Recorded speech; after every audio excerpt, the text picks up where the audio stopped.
Muy buenas tardes, bienvenidos de nuevo a Negocios Televisión. Comienza ya el espacio informativo, pendientes de la actualidad de la última hora, mirando al conflicto en Oriente Medio, también a la tensión que sigue latente en estos momentos en la región de Kursk, con Rusia declarando amenaza de misiles en un momento en el que también estamos pendientes de Estados Unidos, de la última alerta por parte de Biden y de la retirada total de Níger. Enseguida les contamos todas estas noticias, pero empezamos mirando a Israel. Les contamos que el déficit fiscal de Israel se está ampliando al 8,1% del Producto Interno Bruto, 8.500 millones de NIS, unos 3.200 millones de dólares en julio respecto de los 12 meses anteriores, mientras el gobierno continúa invirtiendo miles de millones de shekels para financiar la guerra que dura meses con Hamas y el acalorado conflicto con Hezbollah. Según cifras preliminares publicadas por el Ministerio de Finanzas, es el cuarto mes en que el déficit supera el objetivo gubernamental del 6,6% del Producto Nacional establecido para 2024. Israel registró un déficit presupuestario del 4,2% en 2023. El déficit fue del 7,6% en junio, del 7,2% en mayo y del 7% en abril, en medio de un creciente gasto militar y civil. También miramos a Bielorrusia. El presidente bielorruso Alexander Lukashenko advierte de que Estados Unidos puede utilizar el conflicto en Oriente Medio para iniciar una nueva guerra mundial. Decía Lukashenko: Dios no permita que utilicen la situación de conflicto en Oriente Próximo para desencadenar una nueva guerra mundial. Están dispuestos a llegar tan lejos, es lo que declara en una reunión con los ministros del Interior de la CEI, según la agencia de noticias Belta. Lukashenko dijo que bajo el actual presidente Joe Biden, la política de Estados Unidos en el mundo parecía estar determinada de alguna manera. Decía Lukashenko: está decidido, estos son amigos, estos son enemigos, pero aunque sean malos, dice, este es nuestro amigo. Si el régimen cambia, será como en Afganistán. Dice que será exactamente igual que en Afganistán, que no es la primera vez, sino que necesitan desatar algún tipo de guerra para cambiar el régimen. Señala que no estaba haciendo propaganda contra Estados Unidos ni contra algunos aliados tradicionales de otros países de la CEI. También miramos precisamente a Estados Unidos. Les contamos que ha completado la retirada de la base aérea 201 en Níger. El ejército estadounidense ha retirado con éxito a más de 800 efectivos de la base aérea 201 en Agadez, en Níger. Esto concluye una década de entrenamiento de las fuerzas nigerinas y de apoyo a los esfuerzos antiterroristas contra ISIS y Al-Qaeda. La retirada se completó antes de lo previsto gracias a la fuerte cooperación entre las fuerzas estadounidenses y nigerinas. Desde Rusia les contamos que se declaró amenaza de misiles en la región de Kursk. Así lo anunció el gobernador en funciones de la región, Alexei Smirnov. Dicen que en la región de Kursk hay peligro de misiles. Si estás en casa, dicen, debes refugiarte en habitaciones sin ventanas y con paredes sólidas, en el pasillo, en el baño o en la despensa. Si estás en la calle, dirígete al edificio más cercano a un refugio adecuado, es lo que escribía su canal de Telegram. Posteriormente el peligro fue cancelado. Esta es la sexta alarma que se anuncia en la región desde el comienzo del día. La última vez que se anunció fue a la 1:33 hora de Moscú. También miramos a la Unión Europea. Les contamos que percibe el intento de incursión ucraniano en la provincia de Kursk como derecho de autodefensa. Es lo que indica el portavoz de la Unión Europea para Asuntos Exteriores y Política de Seguridad, Peter Stano, en los medios ucranianos. Dice que la Unión Europea sigue apoyando plenamente el legítimo derecho de Ucrania a defenderse de Rusia y sus esfuerzos por restaurar su soberanía e integridad territorial. Al mismo tiempo, aseveró que el país tiene derecho legal a defenderse, incluso golpeando al agresor en su territorio. Por su parte, el portavoz del Departamento de Estado de Estados Unidos, Matthew Miller, comunicó que está en contacto con Kiev por el intento de incursión. Dice que en última instancia la decisión sobre la forma en que Ucrania lleva a cabo sus operaciones militares corresponde a Ucrania, pero que nada ha cambiado respecto a su política en materia de ataques a través de la frontera, es lo que expresaba el funcionario en referencia a una pregunta sobre el uso de material estadounidense en las ofensivas. La misma postura fue expresada por el portavoz del Consejo de Seguridad Nacional de la Casa Blanca, John Kirby.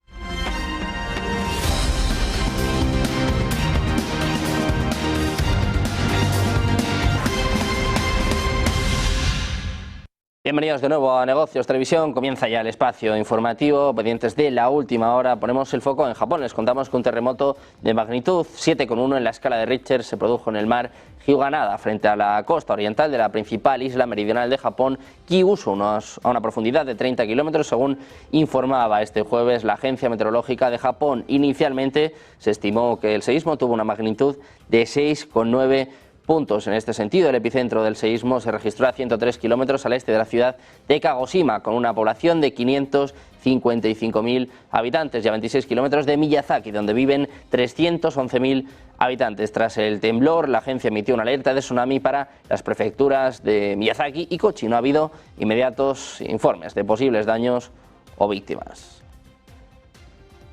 Precisamente Japón ha levantado la alerta de tsunami para la mayoría de las regiones tras un potente temblor. Japón levantó la alerta de tsunami para las regiones del suroeste, con excepción de la prefectura de Miyazaki, tras un potente terremoto de 7,1 grados, según informaba este jueves la agencia NHK.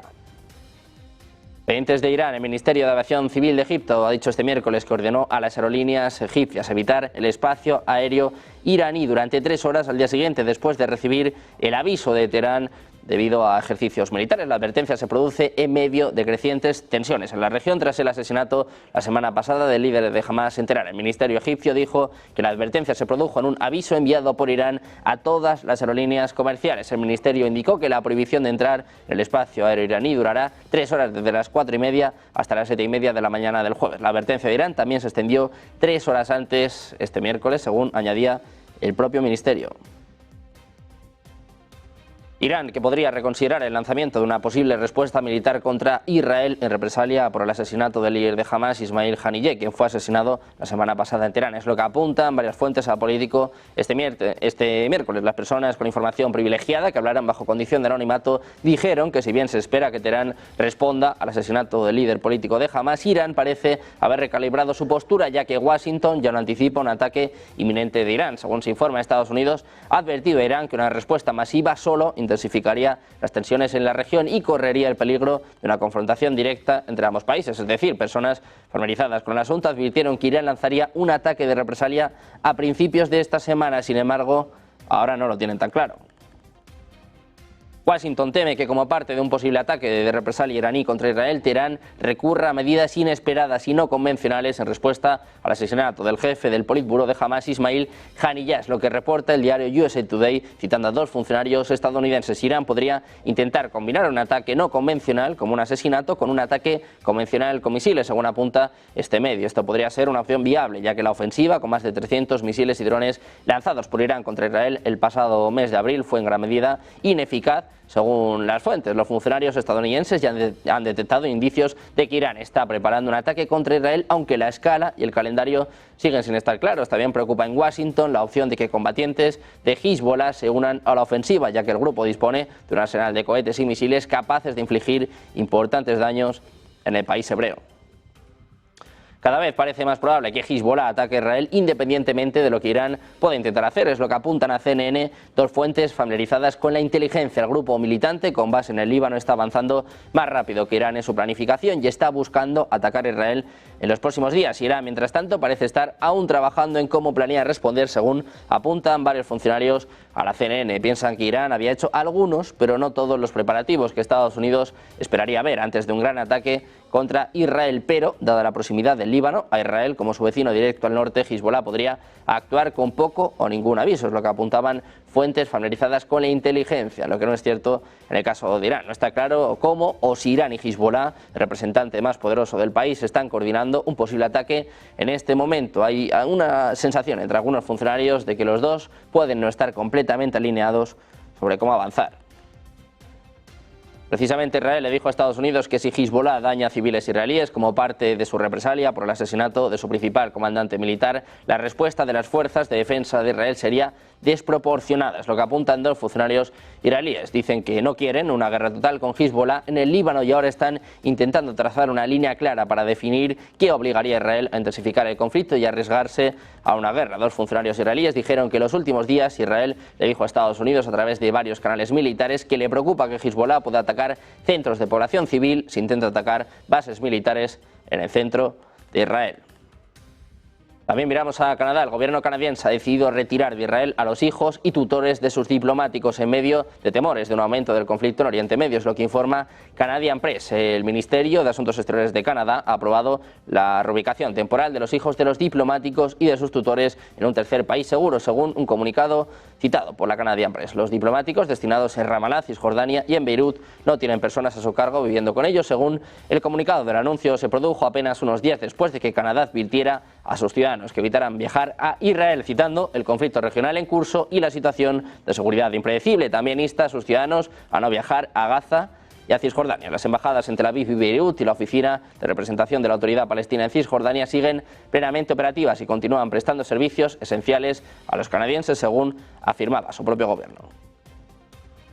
También miramos al Reino Unido. Los ciudadanos británicos en el Líbano podrían ser evacuados pronto, con más de 1000 militares en espera, es lo que informa Sky News, mientras aumentan los temores de tensiones entre Irán e Israel. Soldados comandos de la Marina Real, marineros y aviadores han sido trasladados a la base de la Real Fuerza Aérea en Chipre, que se utilizará como punto clave para cualquier misión de evacuación. Los funcionarios de Whitehall han elaborado un plan de emergencia que incluiría el uso de 2 buques, el HMS Duncan, un destructor tipo 45, y un gran buque de apoyo, el RFA Cardigan Bay. Se están haciendo planes en medio de temores de que Irán y Hezbollah en el Líbano lancen un ataque de represalia contra Israel después del asesinato del jefe de Hamas en Teherán. Gran Bretaña también se ha unido a Egipto al pedir a sus aerolíneas que eviten el espacio aéreo iraní y libanés.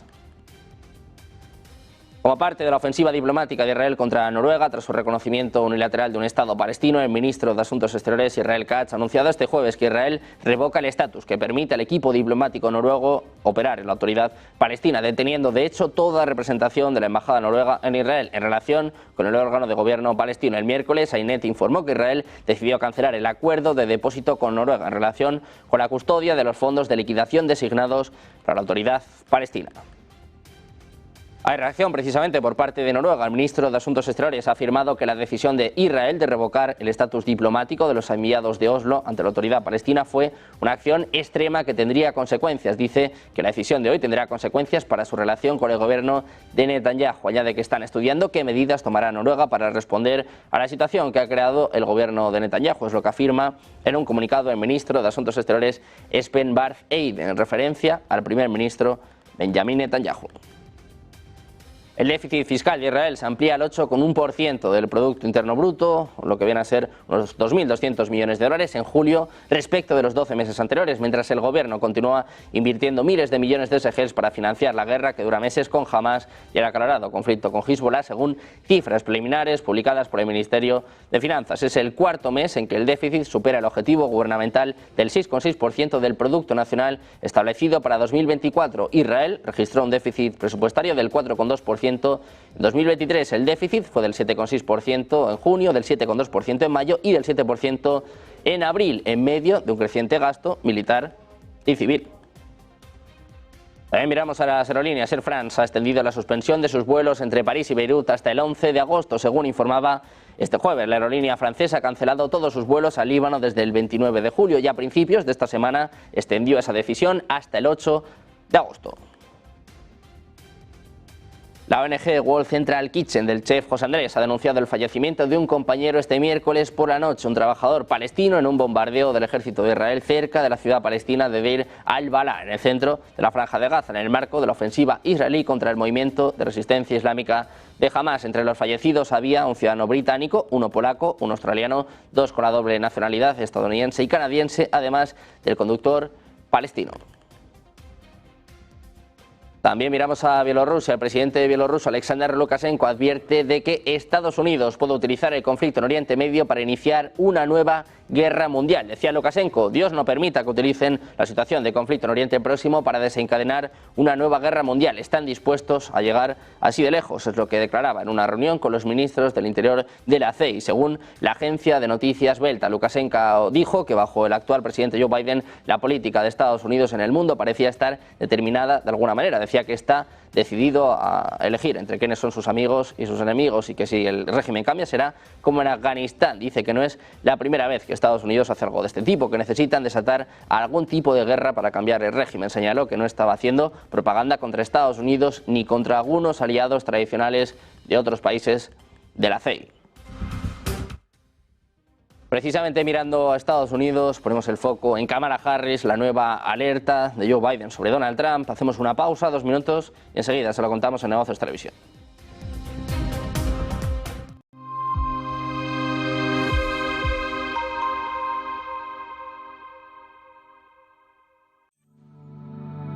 Silver Gold Patrimonio nace en 2018 con el objetivo de innovar en el mercado de los metales preciosos de inversión, ofreciendo nuevas alternativas para que cualquier persona, familia o empresa pueda entrar en el fantástico mundo de los metales de inversión de forma sencilla y acompañada por consultores expertos en el sector. Silver Gold Patrimonio quiere avanzar contigo. ¿Verdad que no saltarías de un avión sin paracaídas? Entonces, ¿por qué alquilas tu inmueble sin garantizar el cobro? Con el nuevo servicio Garantía Indefinida SEAC, tienes garantizado el cobro del alquiler puntualmente. Defensa jurídica, daños por vandalismo y protección antiocupas. Alquila tranquilo, SEAC responde.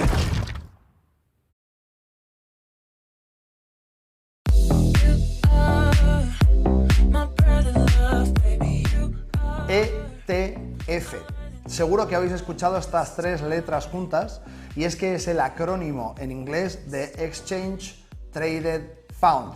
¿Y qué es un Exchange Traded Fund? Pues un fondo cotizado, que no es otra cosa que una bolsa de activos que pueden ser iguales o distintos que cotizan en bolsa. Recientemente está sonando mucho estas 3 letras porque se ha aprobado a principios de 2024 un ETF sobre Bitcoin y casas como Vanguard o BlackRock están comercializando este ETF desde sistemas regulados, cosa que hasta ahora no era posible. Si queríamos comprar Bitcoins teníamos que trabajar en un exchange y no están regulados. Por tanto, es especialmente importante que entendáis que desde principios del 2024 se puede operar este tipo de producto de manera totalmente regulada y con todas las garantías.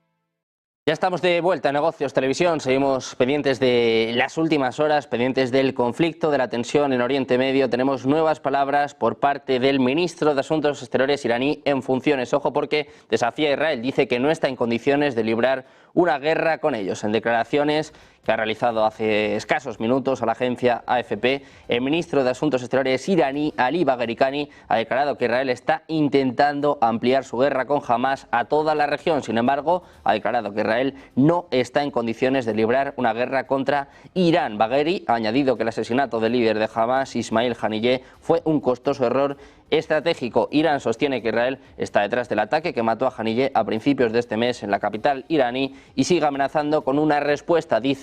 Advierte Israel de que no está en condiciones de librar una guerra con Irán.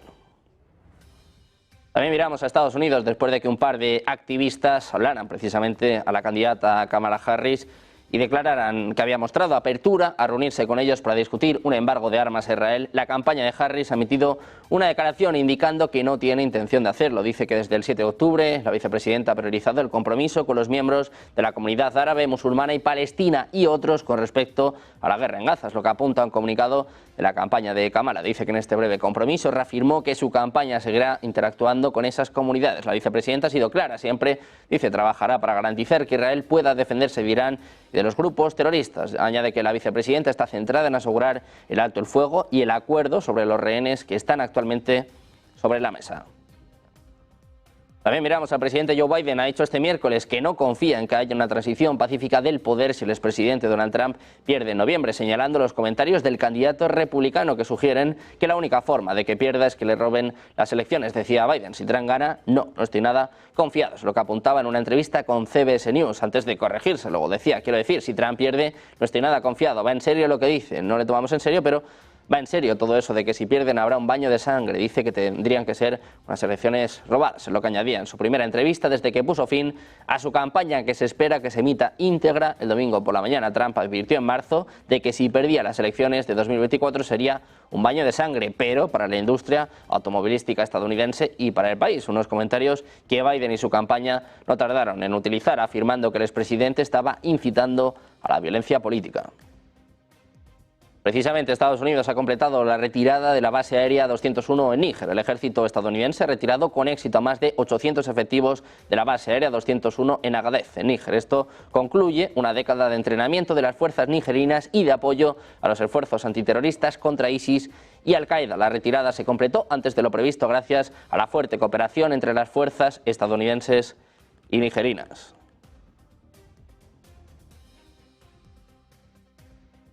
También pendientes un día más de Venezuela, el Ministerio Público venezolano ha anunciado este miércoles el inicio de una investigación penal contra los responsables de la publicación y el mantenimiento de una página web que almacena los presuntos resultados electorales de Venezuela defendidos por la oposición como verdaderos, aunque no han sido certificados por el Consejo Nacional Electoral. La Fiscalía aseguró que en ese portal se publican presuntos documentos forjados o falsificados por los que se pretende usurpar funciones del CNE, lo que causa zozobra en la población, según se lee en un comunicado publicado en X por el fiscal general Tarek William Saab. A los administradores del sitio se les imputarán los delitos de usurpación de funciones, forjamiento de documento público, instigación a la desobediencia de leyes, delitos informáticos, asociación para delinquir y conspiración, según puntualiza el texto. Mirando a Venezuela, ha llamado este miércoles golpista al gobierno de Gabriel Boric, después de que el presidente de Chile reiterara que su país no reconoce el triunfo autoproclamado de su homólogo Nicolás Maduro en las elecciones presidenciales del 28 de julio. En X, el ministro de Exteriores del país caribeño, Iván Gil, expresó que con estas declaraciones, en las que Boric también dijo no tener dudas de que el gobierno venezolano ha intentado cometer un fraude, el chileno se coloca a la derecha del presidente de Argentina, Javier Milei, y del Departamento de Estado de Estados Unidos. Decía literalmente, se le cayó definitivamente la máscara, queda al desnudo su gobierno pinochetista y golpista, es lo que agregaba el canciller en las redes sociales. También miramos a la líder opositora María Corina Machado. Ha asegurado este miércoles que lo único que le queda al presidente de Venezuela, Nicolás Maduro, es el apoyo reducido de la cúpula militar después de las elecciones del 28 de julio, cuyo resultado oficial ratificó la victoria del líder chavista, lo que ha sido denunciado como fraude dentro y fuera del país. Machado dijo que el presidente Nicolás Maduro debe entender que su mejor opción es entablar una negociación con el antichavismo mayoritario, que insiste en la victoria de su abandonado Edmundo González Urrutia en las elecciones del 28 de julio, pese a que el ente comercial declaró ganador al mandatario. A juicio de Machado, principal valedora de González Urrutia, ese proceso de diálogo tiene que tener como base el respeto a la soberanía popular ejercida el 28 de julio, y si bien todavía no hay negociación, sí existe una absoluta disposición por parte de la oposición mayoritaria agrupada en la Plataforma Unitaria Democrática. También mirando a Venezuela, les contamos que el buque escuela Smolny de la flota del Mar Báltico de Rusia llegó a Venezuela este martes como parte de una visita de trabajo que coincide con una de las mayores crisis políticas en el país latinoamericano, desatada tras la victoria de Maduro en las elecciones del 28 de julio. De acuerdo con el medio oficial ruso Sputnik, la llegada de esta embarcación se produce en un contexto de cooperación integral entre Caracas y Moscú. El barco llegó a las 10 hora local al puerto internacional de La Guaira, situado en Vargas, al norte del país. La nota indica que se espera que la tripulación del buque participe en varios eventos, incluida una ceremonia de colocación de ofrenda floral en la Plaza Bolívar Chávez. Además, los marineros visitarán la gubernatura y realizarán un recorrido por el casco histórico de La Guaira. El Smolny estuvo en La Habana entre el 27 y el 30 de julio, en un suceso que fue calificado por el Ministerio de las Fuerzas Armadas Revolucionarias como una visita de trabajo, pese a lo inusual del incremento en la frecuencia de estos viajes.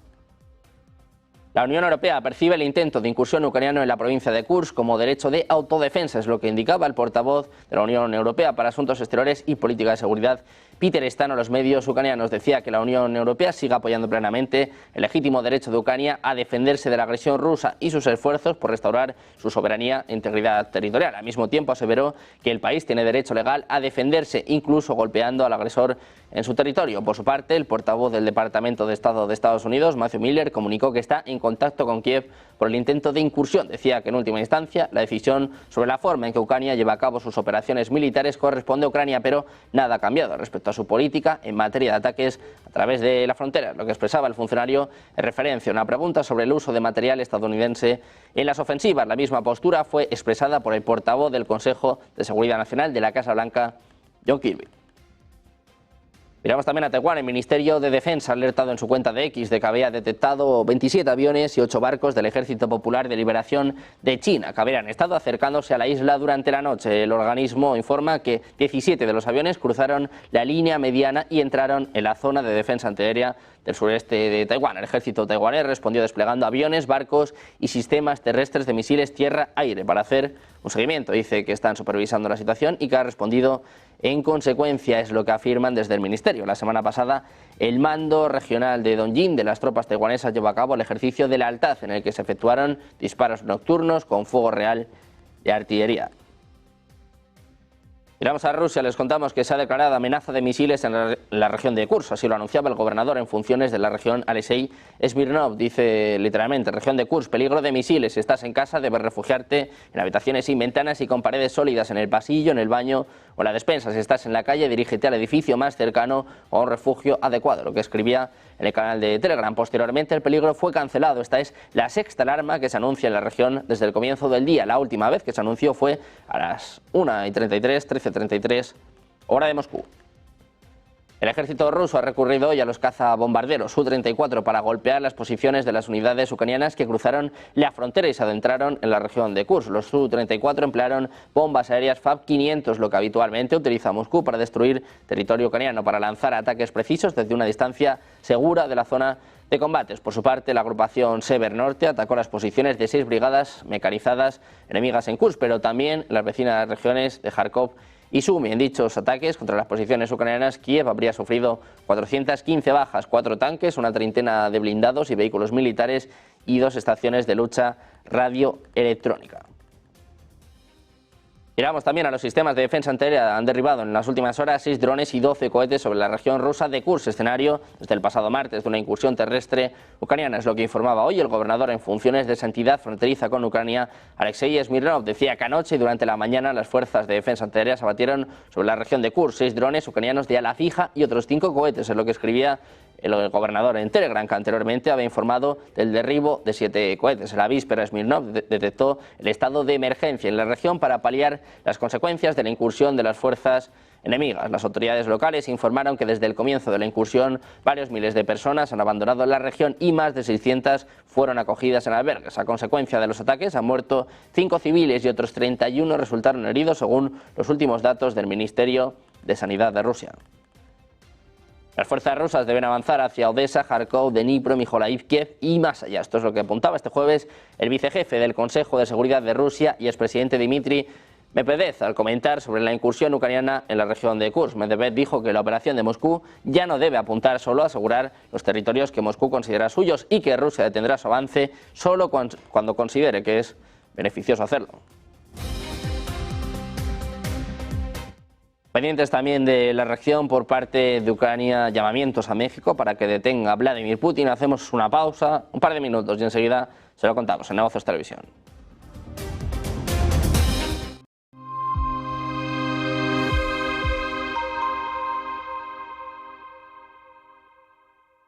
Todos sabemos que en la economía hay algo más de lo que se ve. Todos sabemos que en el día a día, en nuestra vida cotidiana, la economía nos da algo que no termina de verse en la primera mirada.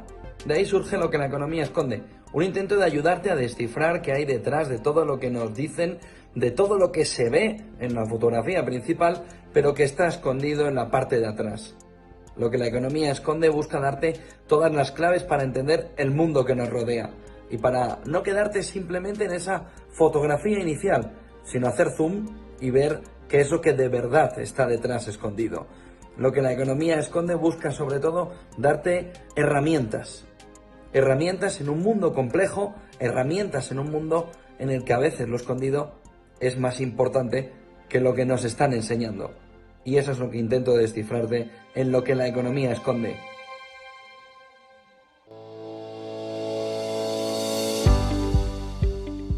Pues ¿qué es un mercado financiero? Es exactamente igual que otro mercado, como si vamos a comprar patatas al mercado, quien manda en los mercados financieros es la oferta y la demanda. Es decir, cuando nosotros queremos comprar algún título, alguna acción de alguna compañía, el precio vendrá determinado por el apetito inversor que hay de esa compañía.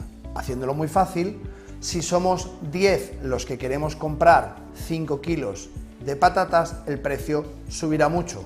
Si hay 50 kilos de patatas y queremos comprarlo tan solo 10, el precio bajará mucho, puesto que la oferta supera la demanda.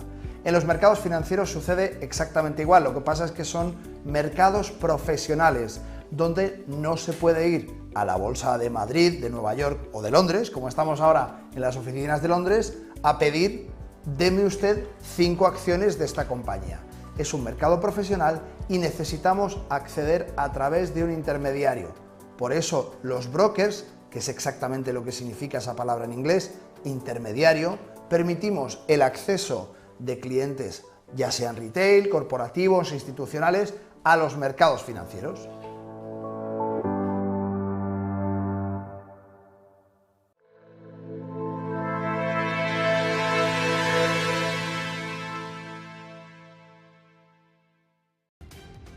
Ya de vuelta a Negocios Televisión, mirando de nuevo a la actualidad, pendientes ahora de Ucrania. Les contamos que ha solicitado a México que arreste al presidente ruso Vladimir Putin. Se visita a México después de que surgieran informes en los medios sobre una invitación para asistir a la toma de posesión de su homólogo mexicano a finales de este año. Dice literalmente, confiamos en que el gobierno mexicano cumplirá en todo caso con la orden de arresto, la orden de captura internacional, entregando al citado hombre al órgano judicial de las Naciones Unidas en La Haya, es lo que señalaba durante este miércoles la Embajada de Ucrania en México. Por su parte, un día antes, la Embajada de México en Moscú confirmó al diario ruso Izvestia que Putin ha sido invitado a asistir a la toma de posesión de la presidenta electa mexicana Claudia Sheinbaum el 1 de octubre, pero que él va a decidir si participa él mismo o designa a otro funcionario para que lo haga en su nombre. La Embajada de Ucrania en México reconoce que el gobierno de México invita a representantes de todos los países con los que mantiene relaciones diplomáticas, según agregaba el comunicado de la Embajada ucraniana, transmitiendo el agradecimiento de Kiev por la invitación extendida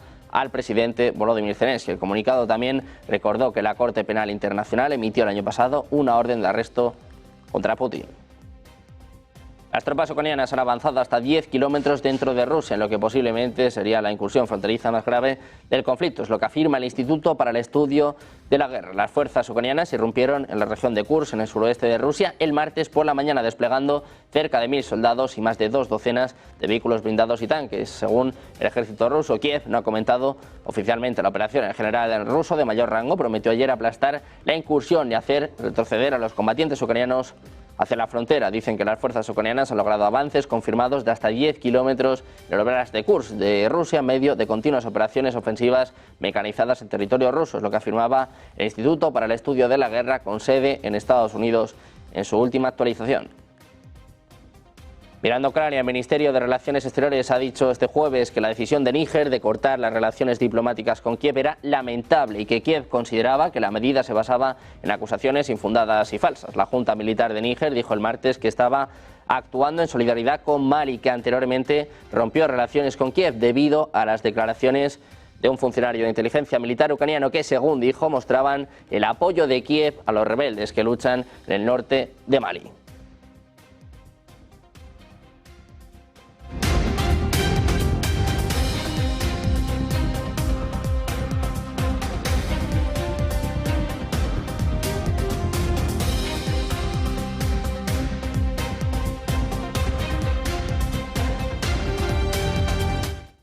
Pendientes también de los datos macro, hoy estábamos pendientes de un dato importante que puede mover a los mercados y que de momento sale bastante positivo para Estados Unidos. Las solicitudes iniciales de subsidio por desempleo han quedado por debajo de lo esperado, 233.000, se esperaban 240.000, el dato anterior fue de 249.000, dato positivo, mientras también miramos a las solicitudes de subsidio por desempleo continuas que superan un poquito las expectativas, 1,875 millones, el pronóstico era de 1,871, pendientes de los futuros de Wall Street, que en estos momentos están pendientes del dato que les acabamos de comentar, menos solicitudes iniciales de subsidio por desempleo, mostrando que el empleo en Estados Unidos va un poquito mejor de lo esperado. Ven ustedes los futuros del S&P que ceden un poquito, un 0,32% en estos momentos.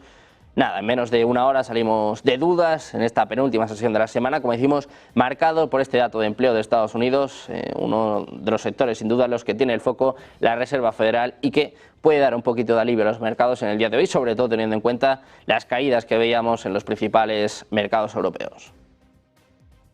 Hablamos también del presidente de Ucrania, Volodymyr Zelensky, que ha celebrado este jueves que los aviones de combate F-16 prometidos por sus socios internacionales estén ya llevando a cabo operaciones. Decía Zelensky, habrá más, es lo que apuntaba también después de hablar de los esfuerzos diplomáticos que ha necesitado para conseguirlo. Decía Zelensky, poco a poco, paso a paso, lo hemos logrado. Es lo que manifestaba el propio presidente ucraniano. Dice que los aviones F-16 ya están en los cielos de Ucrania y aún habrá más. Países Bajos, Dinamarca, Noruega y Bélgica prometieron a Ucrania más de 60 de estos aviones. La coalición formada por estos países se hizo cargo también del adiestramiento de los pilotos ucranianos en el manejo de estas aeronaves. Ucrania había estado operando durante el conflicto con antiguos aviones de combate soviéticos donados, algunos de ellos por varios de sus socios.